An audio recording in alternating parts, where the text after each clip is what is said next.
Spreading the Floor, episode 55. I'm your host, Jacob Cooperman. We're about 75% of the way done with the playoffs. We're pretty deep in there. We have a lot of controversy to get into. I've been watching a lot of Knicks basketball, probably more Knicks basketball than I've ever watched in my entire life. We've got some fans. 2 + 2 = 4. 4 + 4 = 8. 2 turns into 10. You got someone spitting on Trae Young. You got people throwing water bottles at Kyrie. All this crazy shit's going on, but we got to get into it, man. Popcorn. I'm here with Russell. my co-host, Nigel Petty Fernandez. As always, very talented. How you doing, buddy? I'm doing great, man. How you doing? Good. It's been a layoff. It's honestly, we've kind of been slacking because we're recording the Jacob Cooperman show, and then we kind of, I don't want to say we left Spreading the Floor behind, but it's been, we got to get back into the swing of things. No, yeah, I mean, we've been having technical difficulties for sure. We've been, adjusting to being back home, but we should be back on a normal schedule. We were recording this on a Monday, which means that we just watched all the games from the weekend. Obviously, it's Memorial Day, so happy Memorial Day. Yeah. No, I'm excited, man. It's been fun basketball to watch. I think this playoffs, sure. There's some semblance of parity in there, but for the most part, it's the NBA playoffs that you'd kind of expect, right? I mean, besides the Phoenix and Lakers series, the Jazz series is going about as I expected. Clippers Mavericks is not really going how I expected. Those are the two big ones out west that I thought kind of that parity got interjected in there. But for the most part, these are pretty. I mean, Boston taking a 3-1 lead, right? 3-1 lead over Boston or 3-0 lead? 3-1. 3-1 lead, yeah. So and then what? The Hawks, taking a 3-1 lead over the Knicks, right? And then Philadelphia taking a 3-0 lead over Washington. So a lot of these East teams now in danger of being sent home. For the most part, it's the NBA that we'd expect, but they have been fun to watch just simply due to that controversy. Can we talk about first off this Knicks series? Because I really want to get into that, man. I've been watching the Knicks closely in the postseason, and I saw a tweet the other day. I can't remember who it was that said it, but it seemed very punctual and very important to add here. He kind of had the take that it was almost like the Knicks all season have been playing very hard, but now the reason that they're having trouble is because everyone else is playing as hard as they were during the course of the regular season. He kind of had said, the Knicks have been playing hard all season, but this is what happens when everyone else plays hard, which I thought that theory might have had some cadence, These Knicks, I think. Yeah, go ahead. Go ahead. I was just going to say these Knicks have been having trouble, man. Every time I watch them, it seems like they're 2 steps behind. Every possession they're having to fight for a bucket on defense. Defense is not as bad as offense, but for the most part, offensively, I mean, this Knicks team is they're struggling a little bit. Yeah, no, for sure. I mean, I say this every podcast. I'm a big Knicks fan. I've been watching the Knicks. I think that there's a lot to be said for that, and I think there's a lot of truth in it as well. It's just the fact that but we knew that the Knicks really shine on defense more than offense. The problem is that they're really not. They can't contain Trae Young. They can't stop that Hawks team. And the Hawks team, I got to give credit to them as well. Their ball movement is beautiful. They're doing great things all around. And these games aren't even really that close. The Knicks were able to pull one out, but that's not enough. Julius Randle has got to stop shooting. I'm sorry, I didn't mean to cut you off there. No, you're good. But Julius Randle's got to stop shooting threes. Every single possession that he shoots a 3 is a possession lost. I'm going to go ahead and say it. I'm sorry. Yeah. He's not as efficient as well, actually, no, that's not true. He is as efficient as he was during the regular season. He's just not scoring as much because, I guess that means he's not as efficient. But he's just taking his offensive possessions from 3 have just been absolutely horrible. And I think him shooting is more of obviously of a hindrance than a help at this point. Well, they're going back to the Garden for the next game. If they win the game, they bring the series to 3-2. Tom Thibodeau needs to come up with a plan. Yeah. They need to get in there and they need to attack the basket. That's their only way, and they need to go super hard on defense. But I think that there's a lot of truth in the fact that everyone's playing hard now.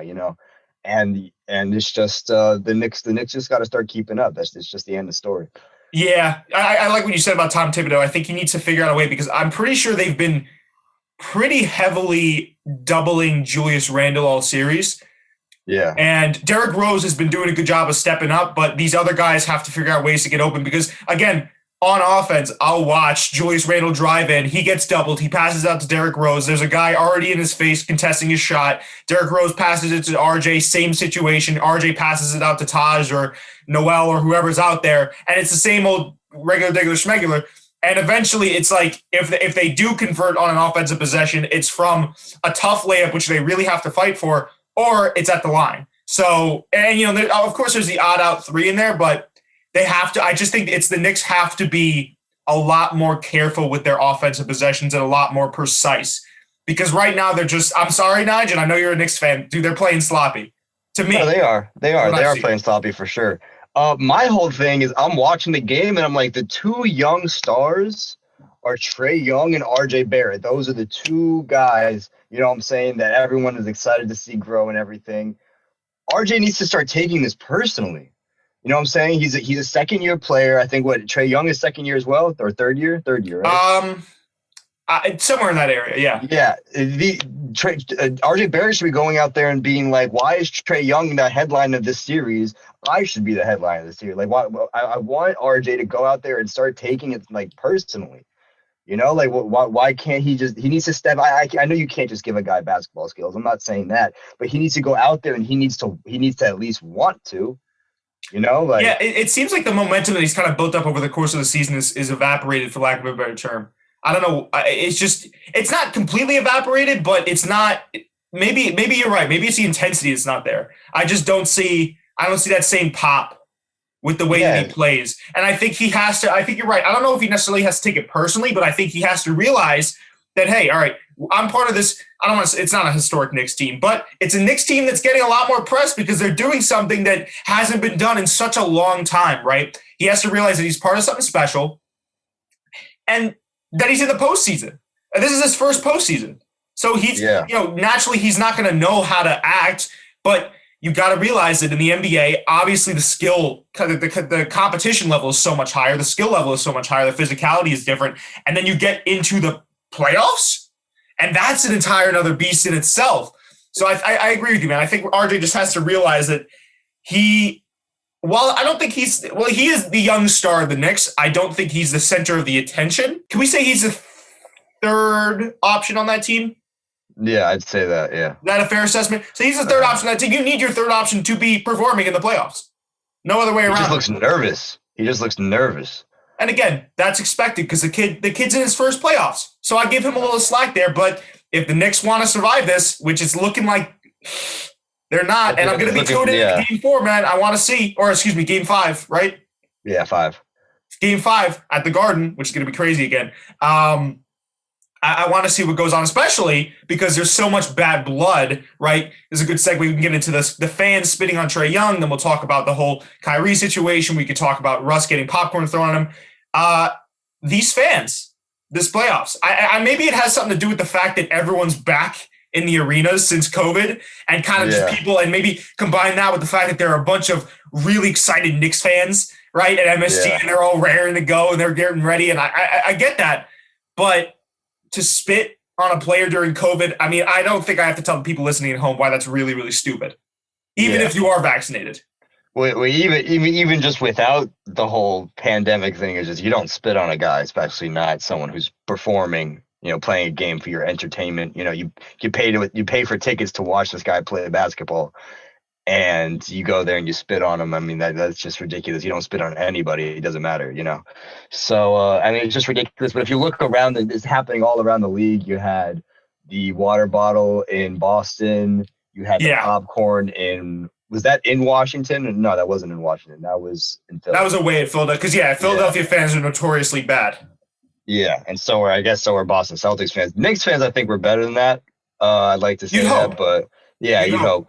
Especially in such a historic building, right? Like MSG, you never want to see someone getting spit on. And you're right, even without COVID, to spit on someone, a lot of these acts, I feel like a lot of the fan and player interactions that have been of note, right? People throwing popcorn on Russell Westbrook, someone throwing a water bottle at Kyrie, and someone spitting on Trae Young.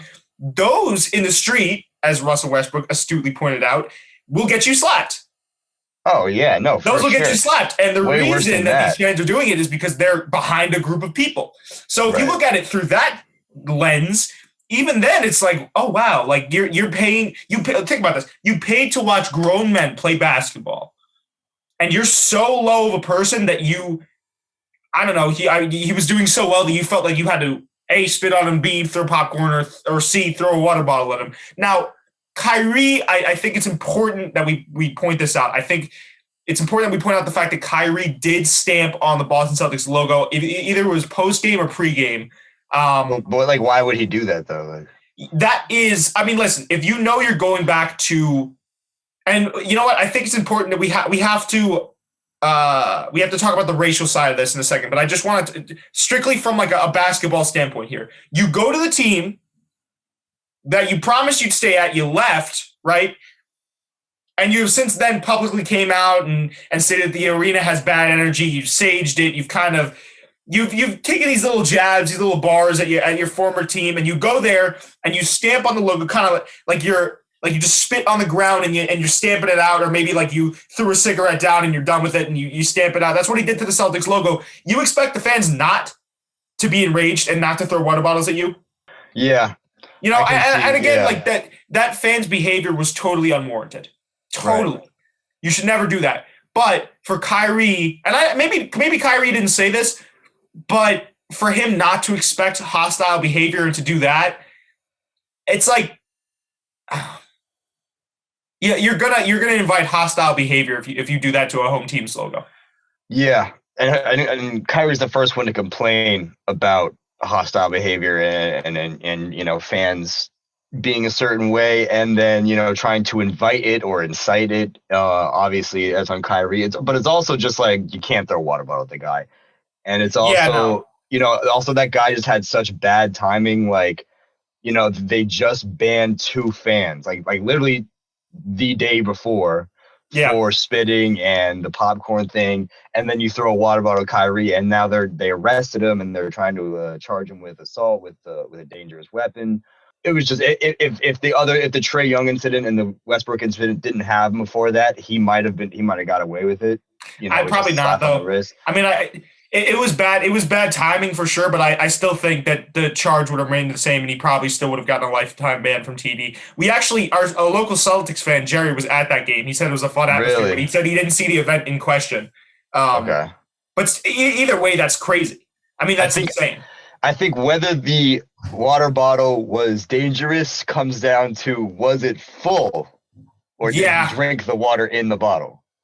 He drank. He took one last sip. He was like, "Good, bow." Yeah, those are the questions that we should have been asking Kyrie, but instead, you know what though? But I will say, watching the footage, that does look like a full water bottle, because you know when you empty out a water bottle and you try to throw it, it doesn't have much carry to it. That water bottle looked like it was flying. So it maybe, even if it had like 25% of the water left in the bottle, I think there was definitely something in there. There's no reason that any fan should be interacting with a NBA player unless it is purely fan to NBA player. You know what I'm saying? Like, it has to be, you have to be talking, you have to be, you know, sitting from the crowd. It shouldn't be something disrespectful. You know, it should be purely a fan. You shouldn't cross that line where you're no longer being a fan. Here's my take on this, right? A fan can be allowed to do it, right? But it should be like hockey. So if a fan throws a water bottle, tosses popcorn, or spits on a player, they should be able to shoot the fair one in the parking lot outside the arena. So they can really see what an athlete looks like. Yeah. Yeah. No, I mean, it's ridiculous. I hate that it's only happening on the East Coast. Yeah, that sucks, man. It's giving East Coast fans a bad rap. You know what? West Coast fans are pretty insane too, but they've been able to, you know, behave themselves. So you don't see that side of West Coast. I have a theory about that. It's just like the West Coast fans are so used to winning and being good for so long. And us East Coast fans, it's just like, we don't always get a chance to be at the playoffs. You know, like even Philly fans, you know, they sucked 6 years ago. They were trusting the process for a while. Yeah, you know, so it's just like, once we do get into the playoffs, it's just like we feel like we have an obligation to just to play the game for our team. You know what I'm saying? And it's also another thing, like in the West Coast, I don't think it really matters so much the fans. Like the teams that are gonna win are gonna win. But in the East Coast, like the Knicks versus the Hawks, like that could easily be won by the fans, just having the support, Yeah, So both those teams 100%. are pretty even. East Coast fans are kind of like that angsty kid growing up, right? Like we're all just, we never had a girlfriend. We're in middle school. We got braces. Like the West Coast teams are like the jocks. They're all right, but we've never had that taste of like popularity. So we get a little bit crazy. That's all it is. They're just West Coast fans. I'm gonna do a great job of deflecting the blame of us spitting on Trey. Those West Coast fans, they're entitled. They're spoiled. Yeah. It's not 100%. Our fault that we spit. No, I'm kidding. I can't say that live on air. Yeah, no, I agree. It's we kind of, as I said, we got a little taste of glory, and we unfortunately, us East Coast fans, we didn't know how to act. Yeah, it's because think about it. There's a couple teams that's been in the playoffs for a while, but how often do these teams switch out? You know what I'm saying? Like 10 years ago, the Bucks were not in the playoffs. 6 years ago, Philly was not in the playoffs. The Celtics been pretty consistent. But the Knicks sure as shit haven't been in the playoffs. The Hawks, no. The Hawks haven't been in the playoffs since 2014, I think, 2015. Or I think last year too, but there were no home games. So I think it's just a combination of the fact that everyone's been locked up with COVID and the fact that on the East Coast, you got all these teams, finally getting to the playoffs, and the fans, are so excited about it, that it's just like it's a recipe for disaster, it looks like. And I did also want to highlight the positive side of ravenous crowds. Every single game I've watched, right? Like I'll call to memory the last game in the A where the Knicks were playing Atlanta. Atlanta, late game, they went on this crazy run where their offense was just gelling. It was just clicking like that, right? That Atlanta crowd, even though I was rooting for the Knicks, they had me getting hyped up. Because you see John Collins come down and like hit a three, and then you see everyone in the arena just be like, "Oh, let's go!" Yeah, like it was the presence of fans, besides the spitting, besides the throwing the popcorn, besides throwing water bottles at people. That fan presence has been super, super fun to watch. Oh my God, Spike Lee and the home crowd at MSG. Yeah. When LeBron tweets about how jumping MSG is, it's a fun series to watch. Yeah, he should have came to the Knicks.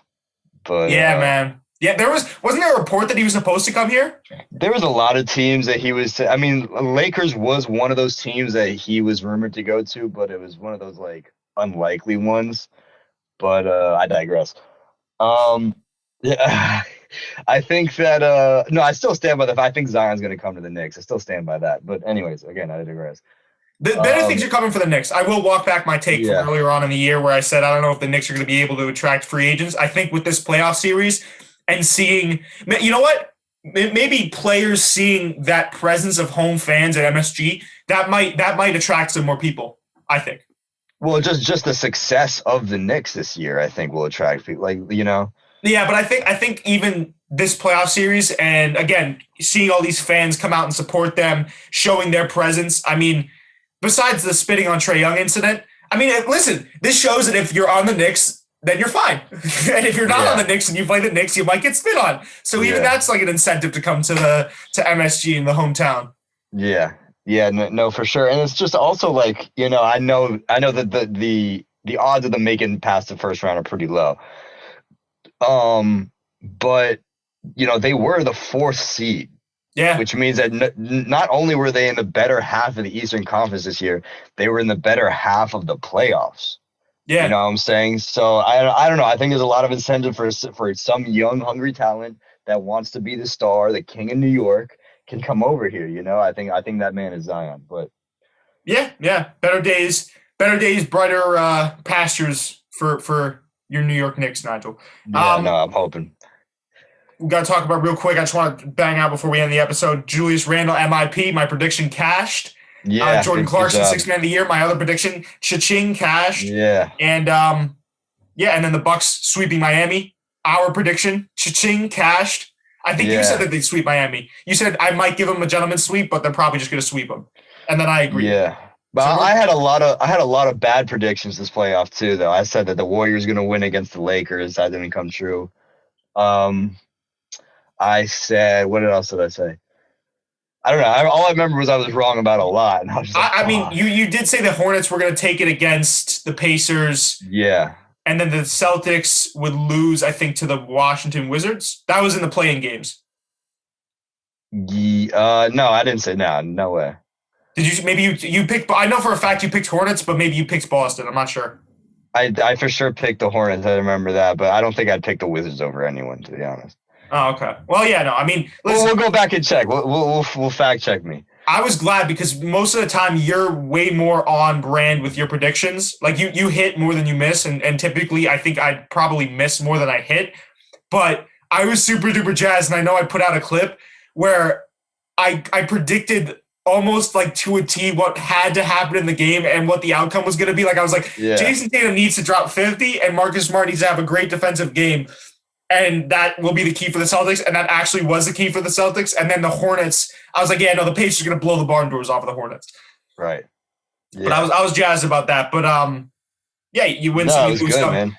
Overall, man, fun playoffs to watch. Very, very interesting and very. I hope this draws a lot more fans to the sport for a little bit. I know LeBron's still in the mix. I don't know what's going to happen if Phoenix defeats LA. Maybe ratings go down a little bit because I know a lot of people just watch for Bron. But to me, man, for a hardcore fan, it's been very fun. I must say. Absolutely, and it truly is like the next generation. Like I think this is the year, the gap that really bridges us to the next generation. You got Jason Tatum dropping 50. You got Devin Booker and the Suns second seed taking on the old LeBron James and the Lakers. You got Luka Doncic hitting game winners on the Clippers. He's dropping. I think it's averaging something crazy like 38 a night on the Clippers. Yeah, and he got injured recently, unfortunately. So I don't know how he's going to be faring going forward. I think he was having neck problems in Game 4. Yeah. So this really is the next generation. You got these old dogs kind of going out for one last couple hurrahs. You got LeBron going out there trying to finish up his career. You got KD, Harden, and Kyrie. Kind of trying to keep their crown and everything. So it's very interesting. I really like it a lot. I'm happy with these players. Yeah. The NBA is in good hands, I think, for the future. For sure. Very fun talent to watch. For sure. For sure. With that, you wanna call it for today? I'm down to call it. All right. So this has been the first Spread the Floor episode in about 2 weeks. Hopefully we'll be getting more consistent content out there. It's on me, nobody else. We'll be having the JCP out as well. We're going to be having a special guest on the next one, a fitness influencer. I'm going to talk to her today. So stay tuned for that, peeps. And we'll see you in the next episode, whatever that episode is. Peace out. Peace.